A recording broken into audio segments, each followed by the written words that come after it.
Convosco agora Roberto Rabelo, cuja palestra hoje tem por tema Como ser verdadeiro cristão. Pouco ou nada vale discutir como ser um cristão verdadeiro se não sabemos o que é ser cristão. Assim, a nossa primeira pergunta devia ser: que é um cristão no verdadeiro sentido da palavra? Ser cristão não é meramente pertencer a uma igreja, embora isso seja importante. Uma pessoa poderia pertencer a todas as igrejas cristãs que há sobre a terra, se isso fosse possível, e ainda assim não ser cristão. Ser cristão é viver a vida de Cristo, obedecer à sua vontade tanto quanto a conheçamos, seguir o seu ensino e exemplo, tais como expostos nas Escrituras. É a vida que vivemos que tem valor diante de Deus. Ao voltar, certa senhora da igreja, pessoa amiga, perguntou-lhe se o sermão já fora feito. Não, respondeu ela, tudo foi dito, mas resta ainda ser feito. Isto é um ponto que todos devíamos lembrar. Podemos ser cristãos verdadeiros somente quando mantemos vital ligação com Cristo. Isto é obra do Espírito Santo, pois lemos, em um só Espírito todos nós fomos batizados em um corpo. 1 Coríntios 12, versículo 13. O corpo aqui mencionado é o místico corpo de Cristo, seu corpo espiritual. Desta obra do Espírito Santo após o Pentecoste lemos: e crescia mais e mais a multidão de crentes, tanto homens como mulheres, agregados ao Senhor. Atos 5, versículo 14. Os verdadeiros crentes são agregados ao Senhor mesmo, pertencem a Ele, são parte do seu corpo espiritual na terra, a igreja. Jesus diz: vinde a mim, aprendei de mim, vinde após mim, permanecei em mim. Permanecer em Cristo, depois de havermos vindo a Ele, é o segredo do êxito da vida cristã. Devemos ir a Ele, aprender dele e dispor-nos a segui-lo, antes de podermos permanecer nele. Já deste esses passos, rádio ouvinte? Em primeiro lugar, já vieste a Jesus? Ele insta: vinde a mim. A sua palavra a ti é: aceita-me como teu Redentor, teu Salvador, que te livra da culpa e condenação do pecado. Faze isto agora. Esta é uma bênção que podes ter agora. E vir a Cristo é um passo que deves dar agora. Não necessitas esperar a oportunidade futura. Cristo te quer livrar da culpa neste momento. E no futuro livrar-te-á dos efeitos do pecado, como declara São Paulo. Nós que temos as primícias do Espírito, igualmente gememos em nosso íntimo, aguardando a adoção de filhos, a redenção do nosso corpo. Romanos 8, 23. A redenção do corpo, o livramento dos efeitos do pecado, virá no fim, quando Jesus voltar. O Senhor não só convida-nos a ir a Ele, mas também a aprender dele, da sua mansidão, da sua justiça, da sua pureza. São Pedro escreveu: crescei na graça e no conhecimento de nosso Senhor e Salvador Jesus Cristo. 2 São Pedro 3, 18.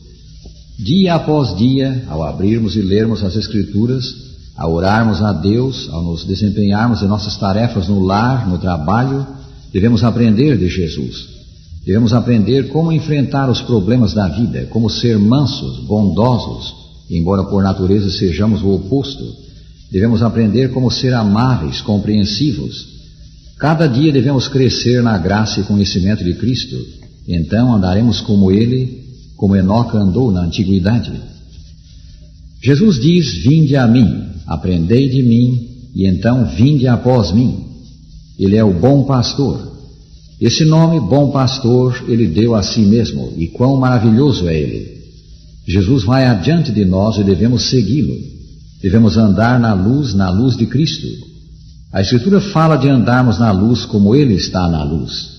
Lemos ainda: porquanto para isto mesmo fostes chamados, pois que também Cristo sofreu em vosso lugar, deixando-vos exemplo para seguirdes os seus passos, o qual não cometeu pecado, nem dolo algum se achou em sua boca. 1 São Pedro 2, 21 e 22. Devemos seguir a Cristo não só no que fazemos, mas também no que dizemos. O cristão deve ser cuidadoso com suas palavras, como é cuidadoso com seus atos. Ao acordar de manhã, um alpinista disse ao seu guia: alguém passou por aqui durante a noite. O experimentado guia respondeu: não apenas uma pessoa, mas 20. Cada pessoa havia pisado tão cuidadosamente nas pegadas do líder que parecia haver na neve os rastros de uma só. Por último de todos, Jesus diz: permanecei em mim. Vinde e sede um comigo. Aprendei de mim, ele é o grande mestre. Vinde após mim. Jesus é o nosso guia, o nosso pastor. E por último ele diz: permanecei em mim. Não há dúvida de que permanecendo nele seremos cristãos. Esta é a única maneira de ser perfeito, permanecer em Cristo. Permanecendo nele pela fé podemos ser verdadeiros cristãos. Devemos aceitar a obra do Espírito Santo para uma completa consagração a Cristo, e não apenas na conversão, mas dia após dia. A consagração inclui duas coisas: reconhecimento e entrega. Que deve ser reconhecido? Devemos reconhecer que não somos de nós mesmos, mas que fomos comprados por preço.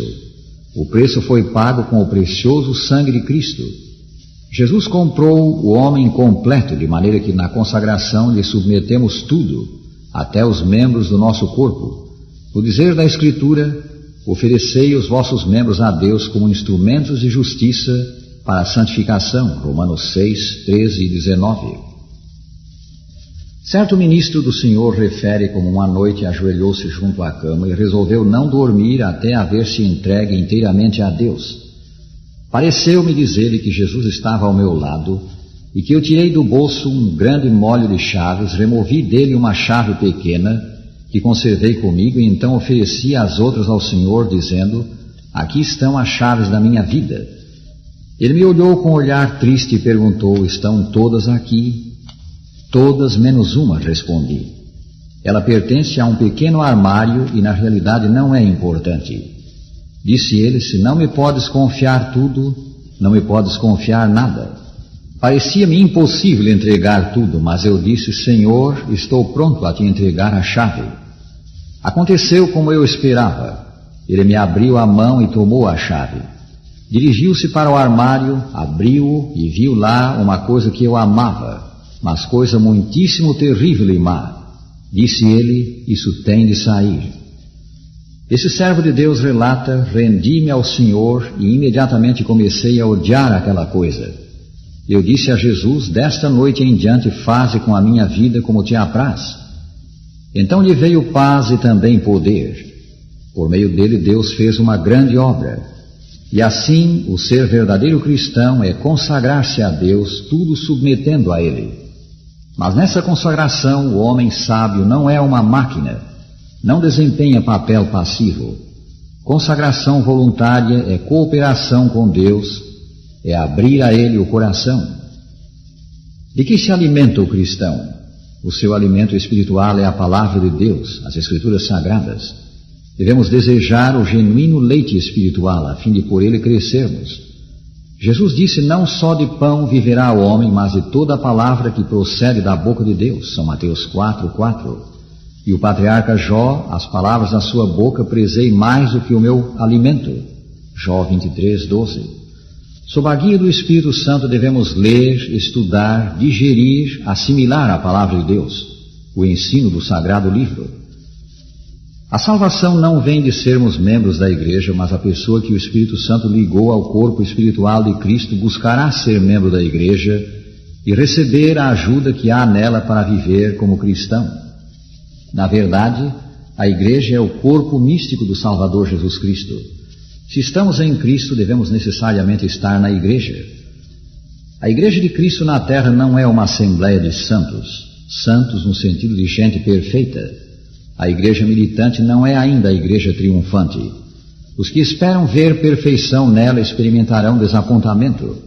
A igreja é um corpo de homens e mulheres como vós e eu, mas que ligados ao Salvador e corroborados pelo seu poder, esforçam-se por alcançar perfeição. Necessitamos da associação com essas pessoas que amam a Cristo. Necessitamos de nos animar uns aos outros. E necessitamos de trabalhar juntos como o exército espiritual do Senhor. Qual é o melhor lugar para ser um cristão? Justamente onde estamos. Quando? Hoje. Agora. Devemos ser cristãos verdadeiros não só por nossa própria causa, mas também para ajudar a revelar ao mundo o amor de Cristo e o seu poder salvador. Disse que os perfumistas trabalham constantemente para produzir uma fragrância permanente, e disse que a fragrância do jasmim é de todas a mais duradoura. Em Luxor, no Egito, um arqueólogo encontrou a tumba de uma princesa sepultada há milhares de anos, e junto do caixão um vaso em que haviam sido postos jasmins, evidentemente para que a princesa, segundo a crença dos egípcios, pudesse gozar o aroma do jasmim através dos séculos. Apesar de o vaso estar quebrado, o cheiro daquela flor ainda era perceptível. Mais duradoura que a fragrância do jasmim é a que vem da rosa de Saron, o Salvador Jesus Cristo. Habita ele em ti, rádio ouvinte? Se é que sim, então és um cristão verdadeiro.